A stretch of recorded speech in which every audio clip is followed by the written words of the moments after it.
I've had to do this a few times, but let's start again.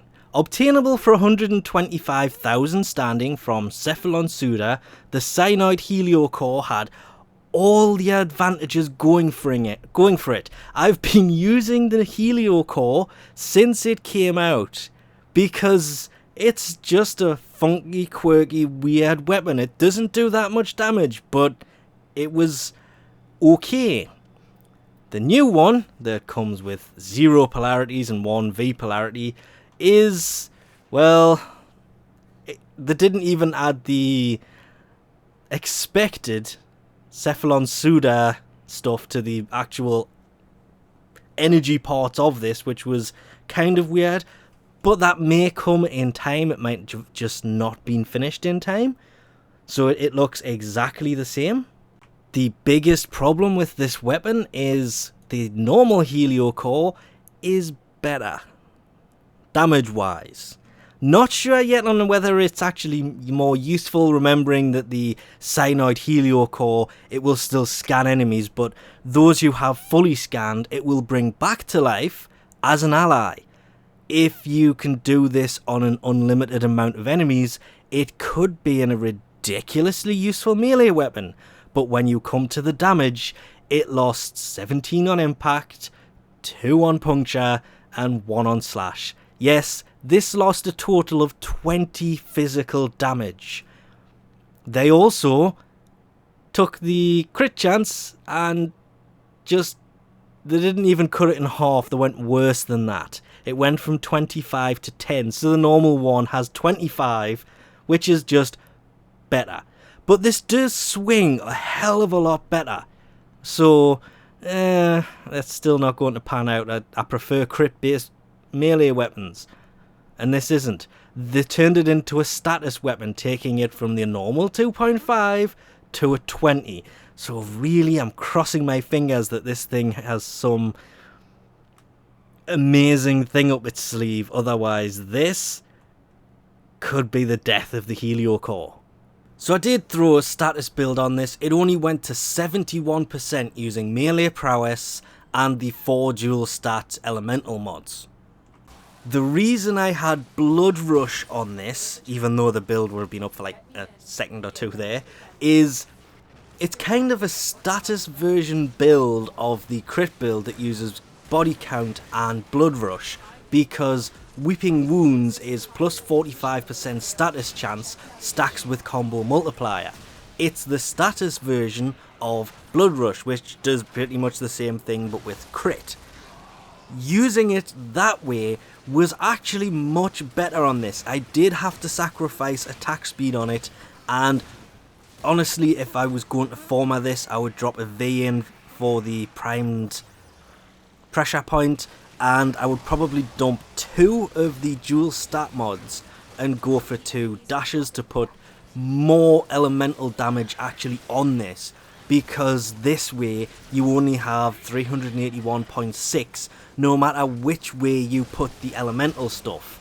Remembering, using all 4 elemental mods, you can swap them round to many different ways to have blast and corrosive, or gas and magnetic, or pretty much any combination of the 3, there's 4, I think there's 4 different combinations, I can't remember, but it's just the weapon itself. I don't want to say it was a letdown, but its ability to bring the dead back to life wasn't as effective as everybody hoped for this, and I'll come back to that in a second.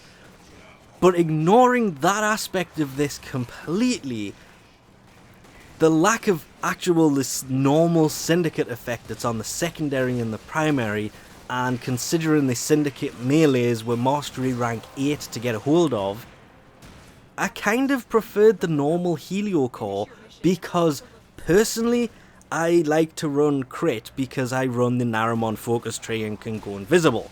Status on crit builds kind of works pretty effectively as it is, not all of the time. But this weapon, okay, it kind of amazed me as to how much damage the thing actually did, considering how much damage it actually lost. but that came more down to the elemental side of it. Hence, if I was going to former it, it would have to be a V, and the reason for the 2 dashes is to put 2 of the elementals that are on an 11 point mod rather than the 7s that are on here, so formering it twice should be able to get away with those 2, keeping hold of 2 of the dual stat mods, which, okay, it will take that 71% status down to, I think it was 47, but it's not 100% status weapon anyway, so the Weeping Wounds will bring that back up a bit with the stacked multiplier. But just, I don't know, I cannot choose between the 2. I like the looks of this. I really would have preferred if it stayed a crit based weapon, or if the crit had have stayed as it was, with a slight increase to the status side of it, I could have got away with the lack of damage on this. It just really wouldn't have bothered me as much, but the fact that it lost a total of 20 points from its base damage was, okay, it's not that big of a deal. It's still a heavy hitting melee weapon, but I don't know, I think it's more just the fact that it lost damage that made me kind of think 2 or 3 times about this weapon. I say, okay, well, it's a good status version. It's actually a much better status version of the weapon, which means you can have 1 for crit, which has the actual physical damage, and then 1 for elemental, which you can build for more elemental things, and you don't have to worry about adding the crit to it, because 10% crit chance, yeah, if you do have the Smita Kavat, or even the other Kavat, either one of them can give you pretty much guaranteed red crits, so the 10% crit chance doesn't really matter that much anyway. Which is when I kind of looked at this and went, okay, it's not that bad, and then I remembered, oh yes, this thing's meant to bring the dead back to life, isn't it? When it comes to it actually pulling enemies out of enemies, or allies out of enemies, it works fairly effectively. Once you can have 1 active, whatever you want to call these things. But once you do summon these things, they're also not the smartest of things, and they don't seem to follow you as effectively as the Syndicate things do. This one's just walking away from the fight. But you can treat them like the allies that join you in Syndicate missions, and you can tell them to hold position, or you can tell them to, I don't know why it says follow, when no matter what you do, they won't follow you. He's still standing over there, walking really slowly. But the biggest problem is you can only have 1 of these things at a time.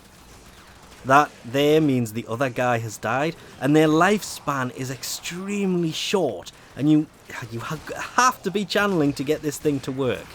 And it only works on enemies that you already have fully scanned.